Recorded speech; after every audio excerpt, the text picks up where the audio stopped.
Abidjan, Côte d'Ivoire. Ce vendredi 10 novembre 2023 a eu lieu le 4e congrès de la Société ivoirienne de la neurologie dont le thème majeur est Actualité et défis de la neurologie en Afrique subsaharienne. Écoutons les propos et réactions du président professeur M. Kwame Assoua Ange Éric.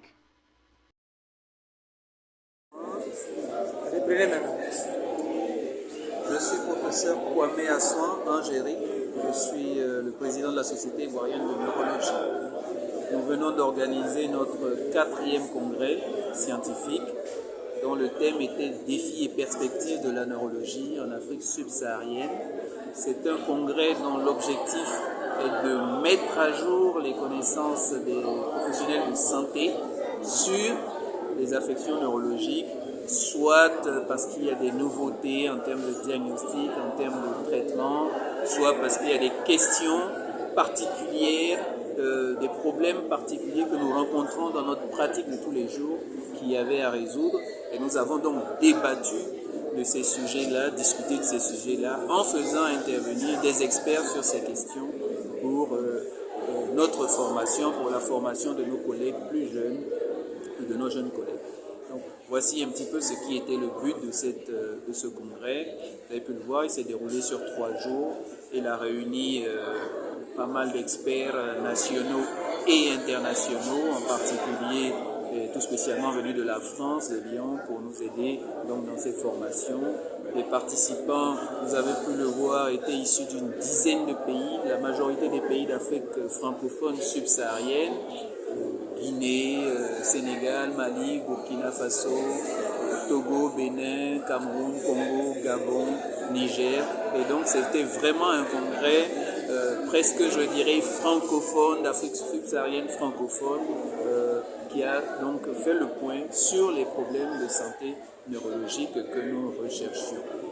Donc c'est l'objectif aussi, c'est que les professionnels de santé qui ont été formés puissent appliquer, mettre en pratique ce qu'ils ont appris, que ces nouveautés qu'ils ont découvertes aujourd'hui ou qu'ils ne maîtrisaient pas totalement puissent entraîner un changement dans leur pratique pour le grand bénéfice donc des populations qui souffrent de ces affections neurologiques. Président, vous êtes déjà aux 2 mandats. Est-ce que déjà les rumeurs disent que vous n'allez pas vous représenter, mais qu'est-ce qu'on peut retenir vraiment ces 2 mandats? Non, c'est pas très important. Alors c'est vrai que je suis en place depuis 2017, fin 2017, donc ça fait 6 ans, effectivement. Nos mandats, c'est les mandats de 3 ans, donc je suis en fin de mandat. Au cours de ces mandats, nous avons organisé 2 congrès. C'est le 2e congrès, en dehors de nos autres activités de la société, parce que nous menons aussi d'autres activités de formation en dehors des congrès, qui sont peut-être à une échelle un peu plus petite, des journées de formation, des enseignements post-universitaires. Nous faisons de la sensibilisation aussi de la population sur les principaux problèmes de santé. Nous travaillons avec des ONG qui s'occupent de maladies neurologiques. Donc nous avons un certain nombre d'activités et je pense que la société était peut-être un petit peu en sommeil les quelques années avant et nous avons essayé de la redynamiser. Voilà, après nous serons jugés par nos confrères sur ce que nous avons fait et puis sur les perspectives à venir. Le président parti satisfait? C'est bien parti.